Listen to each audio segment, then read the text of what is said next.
আসসালামু আলাইকুম রহমতুল্লাহি তাআলা বারাকাতু।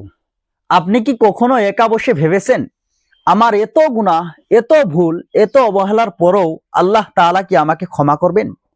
কখনো কি মনে হয়েছে আমার দ্বারা আর হবে না, আমি অনেক দূরে চলে গেছি?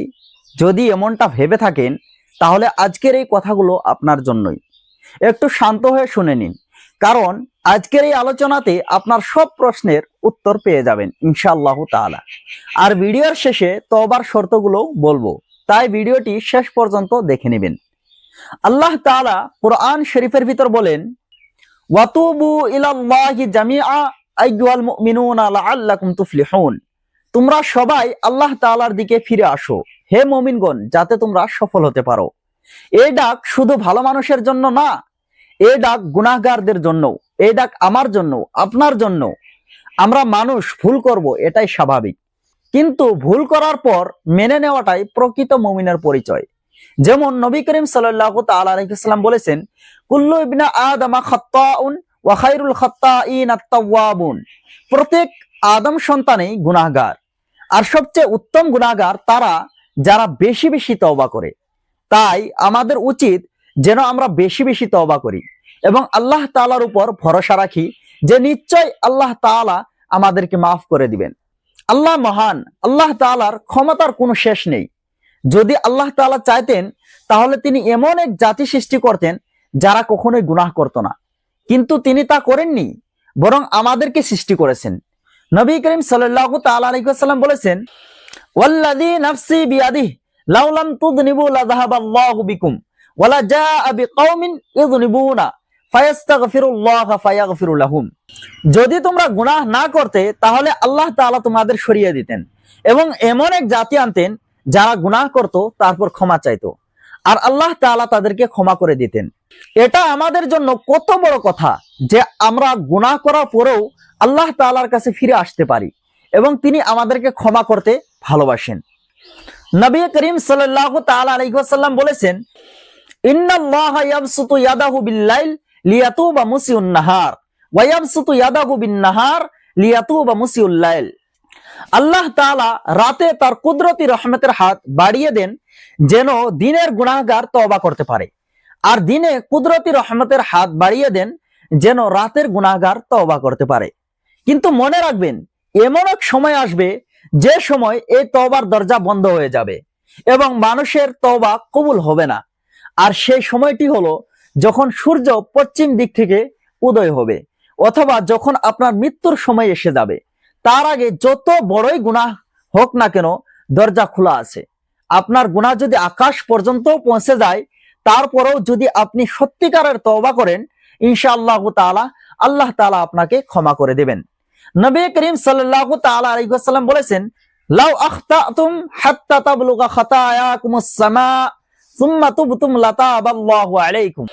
যদি তোমাদের গুনাহ আকাশ পর্যন্ত পৌঁছে যায়, তারপর তোমরা তওবা করো, আল্লাহ তাআলা তোমাদের তওবা কবুল করবেন। তাহলে আমরা কেন দেরি করি?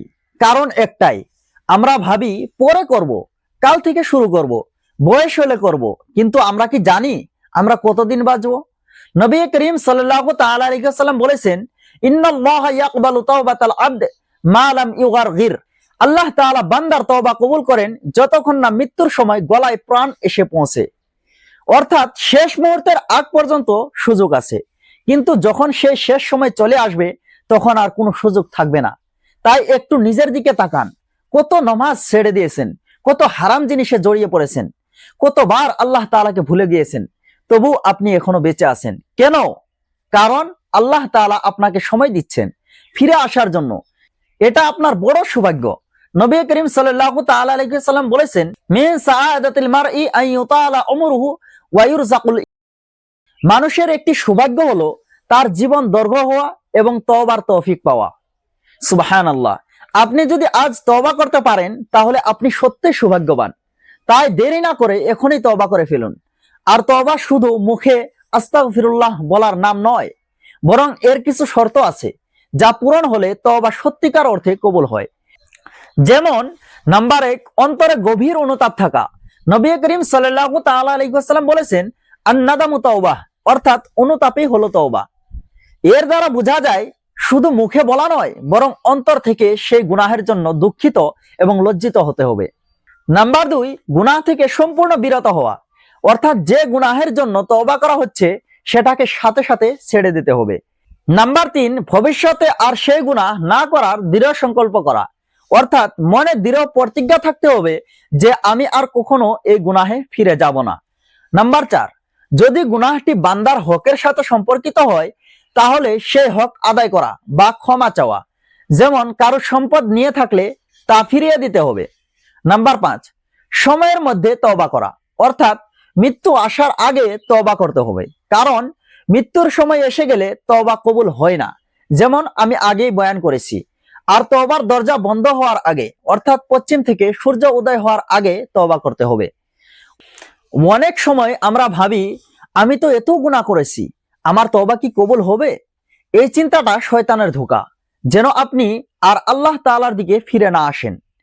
মনে রাখবেন, আপনি যদি আজ একটি গুনাহ ছেড়ে দেন সেটাই হতে পারে আপনার মুক্তির শুরু। একদিনেই সবকিছু পরিবর্তন না হলেও আপনি আজই শুরু করুন। নামাজ ঠিক করুন, হারাম থেকে দূরে থাকুন, ভালো কাজ বাড়ান এবং প্রতিদিন তওবা করুন। আপনি যত দূরে চলে যান না কেন, ফিরে আসার রাস্তা কখনো বন্ধ হয় না। আল্লাহ তাআলা আপনাকে কখনো বলেন না তুমি অনেক দূরে চলে গেছো, বরং তিনি বলেন ফিরে আসো। তাই আজ এখনই আপনার হৃদয় থেকে বলুন, ইয়া আল্লাহ, আমি অনেক ভুল করেছি, আমি আপনার দিকে ফিরে এসেছি, আপনি আমাকে মাফ করে দিন, আমাকে সঠিক পথে চলার তৌফিক দিন। ভিডিওটি উপকারী মনে হলে একটি লাইক দিয়ে শেয়ার করে অন্যদেরও জানার সুযোগ করে দিন এবং এরকম ধরনের আরো ভিডিও পেতে চ্যানেলটিকে সাবস্ক্রাইব করে আমাদের সঙ্গে থাকুন।